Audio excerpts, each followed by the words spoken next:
Boy, it is warm. It is warm. First, a little liquid voice. A little too much whiskey tonight.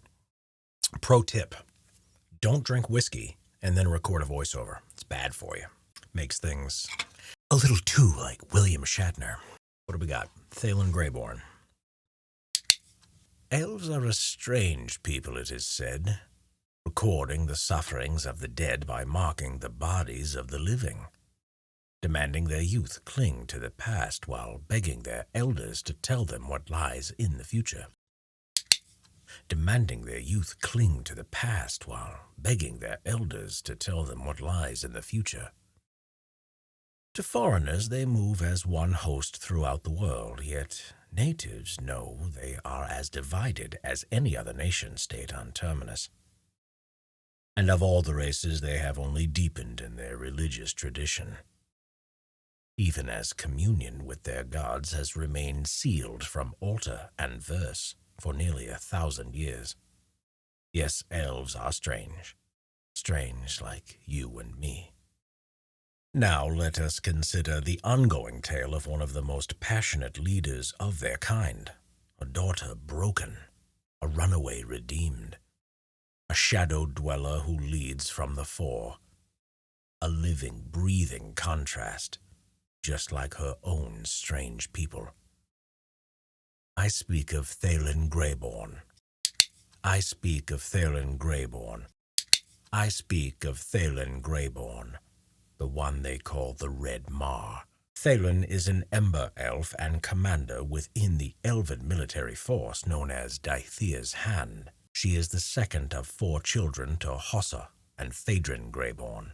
At the time of Thaeolyn's birth, her parents were rising leaders in the Elven capital of Fairthale, with the expectations that one or both would eventually sit on the ruling body of the Anadem Council. Hossa was a member of the Ashen Elves since her youth, while Phaedron departed from that stoic path shortly before he and Hossa were red. Hossa was a member of the Ashen Elves since her youth, while Phaedron departed that stoic path. While Phaedron departed from that stoic path shortly before he and Hossa were wed. While Phaedron departed from that stoic path shortly before he and Hossa were wed, opting to return to his lucent origin. While unusual, this move was without controversy in the Elven hierarchy. While unusual, this mouth noise, whiskey.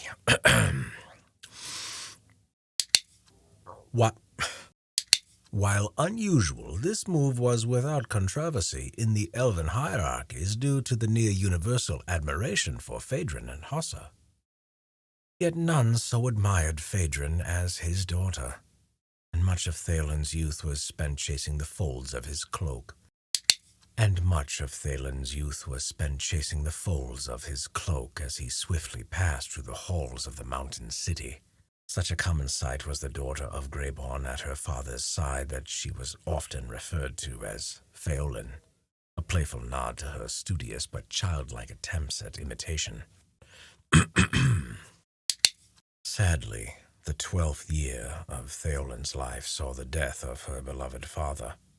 While portions of that tragic day are known only by those who were there is no doubt that Phaedron saved the life of his daughter and several of her companions before losing his own. The effect of this loss was seismic, not only to the Grayborn family, but among all elves as well.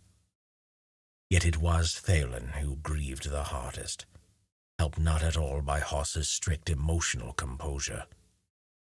It was said the whole city would have heard Thaeolyn's cries if they were not swallowed by Hossa's silence. In time, a latent schism emerged between mother and daughter, one that would set the younger on a course neither the living nor the dead could have predicted. Elven culture is often defined by its 3 branches, lucent, ashen, and ember. Yet far below these limbs lies a group that does not trace its origin. Yet far below these limbs lies a group that does not trace its origins to any of the heralded trio. Known as splinter folk, this lowly subset of the population dwells in the shadows. This lowly subset of the population dwells in the shadows, some by circumstance and others by choice. As their name suggests, splinter folk are a broken loose. Splinter folk are a group broken loose from the established arms of the Splinter folk are a group broken loose from the established arms of Elven civilization. The name splinter folk is something of a pejorative, first used as a term for the few elves who rejected the Anadem Council, and Fairthale at large. First used as a The name splinter folk is something of a pejorative, first used as a term for the few elves who rejected the Anadem Council and Fairthale at large, splintering off to walk the world alone. Becoming splinter is culturally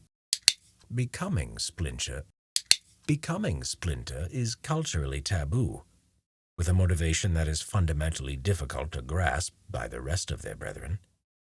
Elven culture is hardly a hive of singular thought, yet Fairthale and the Lucent Tree possess such gravity that few will ever consider departing their orbit. The more dubious reputation of splinter folk are that of thieves, beggars, and of general roguery. These accusations are often well earned, but the latter of those three is what caught the interest and ambitions of young Thaeolyn Greyborne in the years after her father's death. She was already practiced in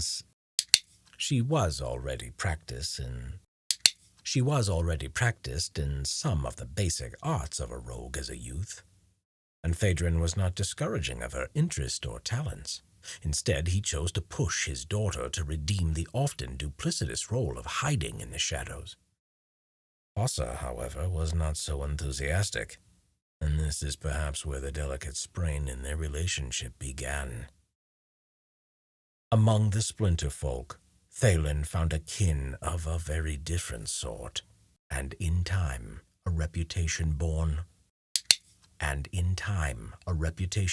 of her own actions rather than her birth. Among the splinter folk, Thaeolyn found kin of a very different sort, and in time a reputation born of her own actions rather than her birth.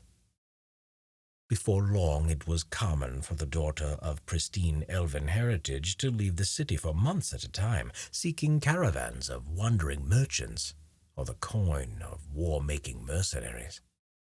She was a fox among wolves, quicker and more cunning than foes twice her age or size. In a few short years, Thaelyn's sojourning taste and talent led her to visit more of Terminus than most elves will hear about over their entire lifetime. Yet one night in the summer of her 20th year, Thaeolyn returned to Fairthale as a prisoner, ransomed from a continent away from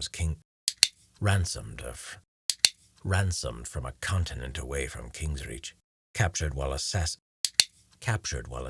a military coup. The young leader was betrayed by members of her old mercenary group and imprisoned. After the bounty was rendered, Thaeolyn was brought by ship to Thronefast, with Hossa nowhere to be found as her daughter's bandaged body was carted through the indifferent human port.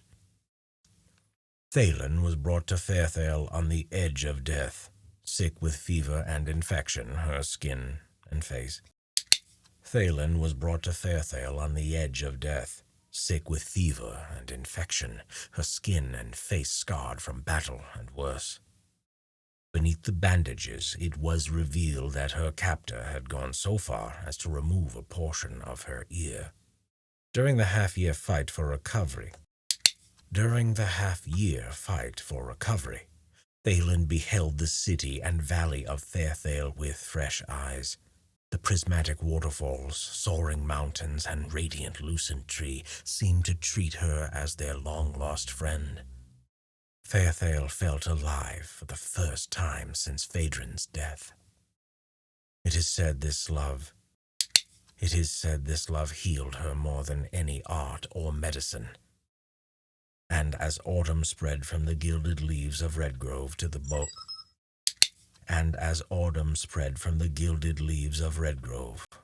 boughs of Oldwood, Phelan found purpose in the thought of protecting these lands alone.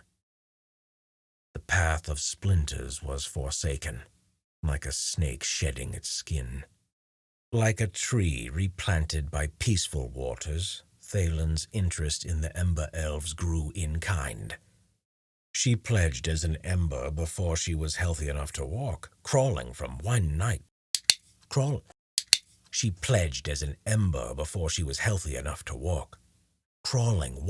from her bed to the doorway of the Ember headquarters known as the Triarch Sun. She slumped and slept with a dagger laying across her lap.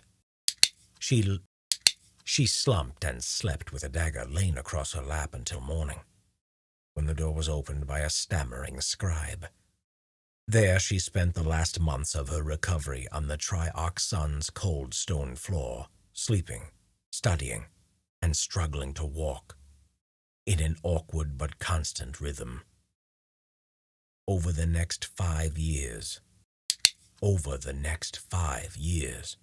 Thaeolyn would rise in their ranks with uncommon speed, her devotion and focus as unwavering as the mountain called Aegis. Those who once knew Phaedron spoke of his formidable spirit being present in his daughter, though they did not call her Phelan any longer.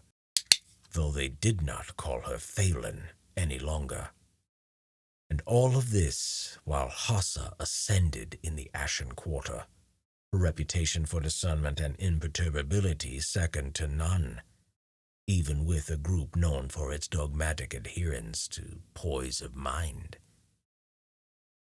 Having proven her worth, Thaeolyn now commands a troop of Dythea's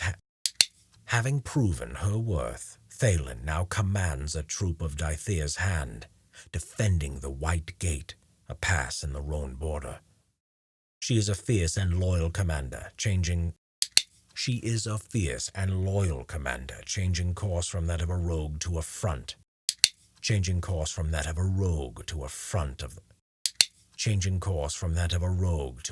of the line warrior, though still retaining the knacks of her previous life. While serious in battle, Thaeolyn relishes the jovial familial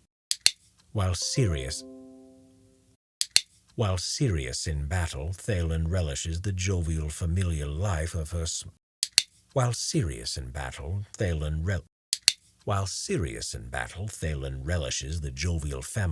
of her small but elite band of soldiers, seeing them as kin as much as her older brother Kassal, himself a warden of Oldwood, or younger twins Talon and Mysa,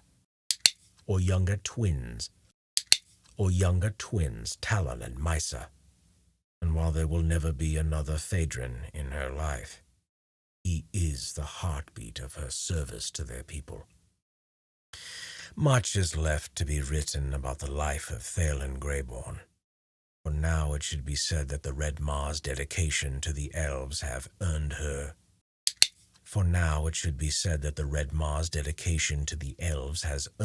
respect from foes within Fairthale, and interest from those far beyond it.